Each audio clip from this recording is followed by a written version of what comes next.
Aujourd'hui, je vais vous parler d'un best-seller dans le domaine de la finance, écrit il y a plus de 20 ans. Père riche, père pauvre. Dans ce livre, Robert T. Kiyosaki nous transmet les leçons qu'il a reçues de son père riche afin de devenir riche à son tour. Je vous mets un lien dans la description pour acheter le livre sur Amazon. Robert a grandi sur l'île de Hawaï, où son père était professeur d'université. Son père n'était pas réellement pauvre, mais il ne vivait que de son salaire d'enseignant et ne cherchait pas à s'enrichir. Il disait d'ailleurs que l'argent ne l'intéressait pas et il n'en parlait jamais à la maison. Le père riche de Robert T. Kiyosaki était en fait le père d'un de ses camarades de classe, Mike, et il était propriétaire de plusieurs magasins.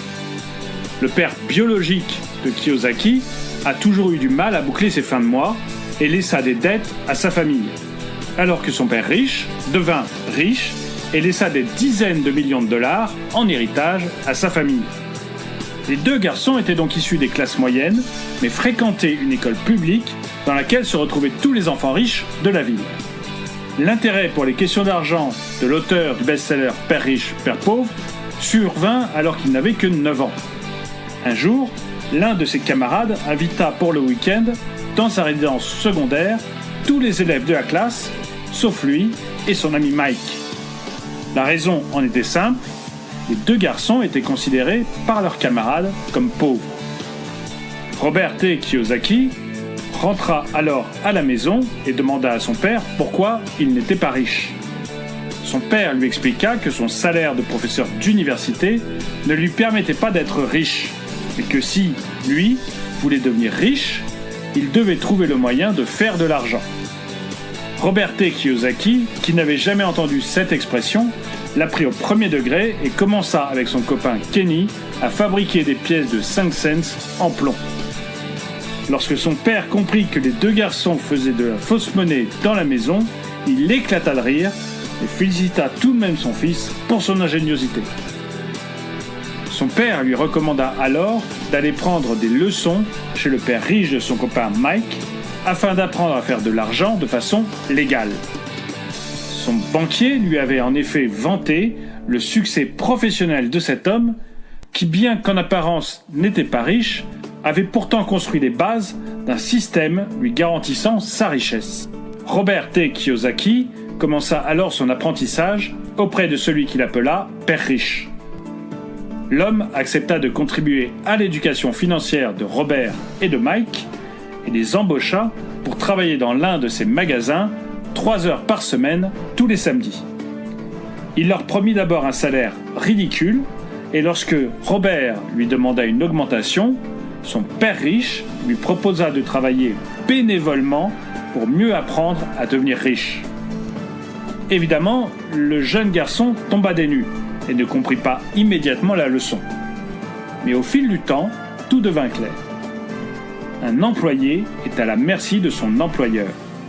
Même s'il est bien payé pour son travail, il restera toujours dans une situation de dépendance. Lorsque Robert et son ami Mike se retrouvèrent sans salaire, ils pensèrent alors à d'autres moyens de gagner de l'argent. C'est ainsi qu'ils commencèrent à récupérer des bandes dessinées invendues dont la page de couverture avait été arrachée dans le but de les retourner au distributeur.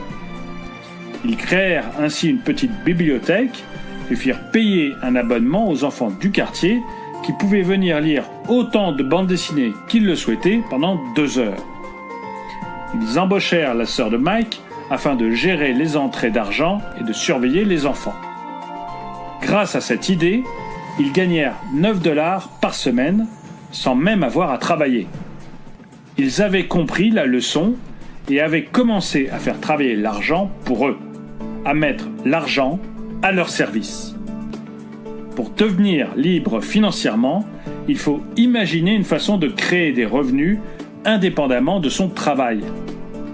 Robert Kiyosaki ne recommande pas de quitter son emploi, mais il explique que parallèlement à son emploi, qui sert à enrichir l'entreprise de quelqu'un d'autre, il faut aussi penser à s'enrichir soi-même. Le père riche de Robert lui expliqua que certaines personnes quittaient leur travail parce qu'elles estimaient ne pas être assez bien rémunérés. D'autres rester pour apprendre quelque chose.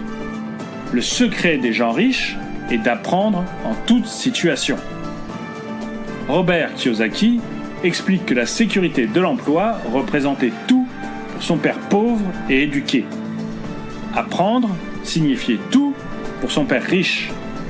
Kiyosaki suivit le conseil de son père riche et travailla par la suite sur des pétroliers et en tant que vendeur pour Xerox. Ces expériences lui permirent d'apprendre beaucoup dans les domaines du commerce international, du management et de la vente. Il mit ensuite ses connaissances au profit de ses projets. L'origine de la pauvreté vient, selon Robert Kiyosaki, d'une méconnaissance de la finance. Le système éducatif n'enseigne pas les finances personnelles. Le sujet est tabou à l'école. En effet, l'école nous apprend surtout à devenir de bons employés, à obéir. Elle ne nous enseigne pas à apprendre ou à devenir indépendants financièrement. Et des parents pauvres ne pourront malheureusement rien apprendre à leurs enfants à ce sujet. Il faut donc se former seul ou auprès des gens riches. Kiyosaki différencie les couches sociales de cette façon. Le pauvre gère au jour le jour, les classes moyennes acquièrent des passifs, alors que les riches, eux, acquièrent des actifs qui généreront des revenus. L'erreur commise par la plupart des gens est de ne pas réellement connaître la différence entre un actif et un passif. Par exemple, beaucoup considèrent l'achat de leur résidence principale comme un investissement. Mais selon Kiyosaki, la résidence principale n'est pas un actif. Il faut rembourser l'emprunt, l'entretenir et payer la taxe foncière. Votre résidence principale ne vous rapporte rien et sa valeur peut, en plus, se déprécier au fil du temps. Selon Kiyosaki, l'immobilier est pourtant l'un des meilleurs moyens de s'enrichir. Il suffit, par exemple, d'acheter une maison aux enchères et de la revendre ensuite plus cher. Cette opération ne demande presque pas de travail et rapporte un gain important. L'autre piège dans lequel les classes moyennes tombent souvent, c'est la rat race. Il s'agit du cercle vicieux de la course à la consommation effrénée et du remboursement des crédits. C'est un problème important de notre époque. Les gens des classes moyennes, qui gagnent un bon salaire, ont tendance à tout dépenser dans l'achat de biens qui les feront passer pour des riches. Or, la valeur de ces biens se déprécie inévitablement. Alors, le salaire gagné au départ ne fait aucune différence. Vous pouvez gagner 10 000 € par mois et tout dépenser dans des achats futiles. Mais vous pouvez gagner 1 500 € par mois et investir chaque mois 500 € dans l'acquisition d'actifs qui vous rapporteront de l'argent. Robert Kiyosaki prend l'exemple de ces pauvres qui ont gagné des millions au loto, mais qui, quelques années plus tard, sont redevenus pauvres. Ou encore l'exemple de ces célébrités qui ont tout perdu et se retrouvent à dormir sous les ponts. Leur point commun, ces personnes n'ont pas bénéficié d'une éducation financière qui les aurait mis à l'abri du besoin pour toute leur vie. L'éducation financière est donc la clé de l'enrichissement de Robert Kiyosaki. Toutefois, malgré une bonne éducation financière, certaines personnes ne réussiront jamais. Certains de nos sentiments constituent en effet des obstacles majeurs à la réussite. Ces sentiments sont la peur, le scepticisme, la fainéantise, les mauvaises habitudes et l'arrogance. Robert Kiyosaki explique que le problème principal des pauvres est que leurs décisions sont gouvernées par la peur et l'avidité. Leur avidité les pousse à désirer toujours plus et à consommer outre mesure, tandis que la peur les empêche de prendre le moindre risque. Or, c'est en acceptant le risque de perdre que l'on peut gagner. L'acquisition d'actifs comportera toujours un risque, mais il faut l'accepter et apprendre à le gérer. Si vous voulez devenir riche vous aussi, Robert Kiyosaki vous conseille donc d'abord de vous éduquer financièrement en apprenant auprès de personnes riches. Il faudra ensuite veiller à limiter vos dépenses et enfin, vous devrez vous concentrer sur l'acquisition d'actifs.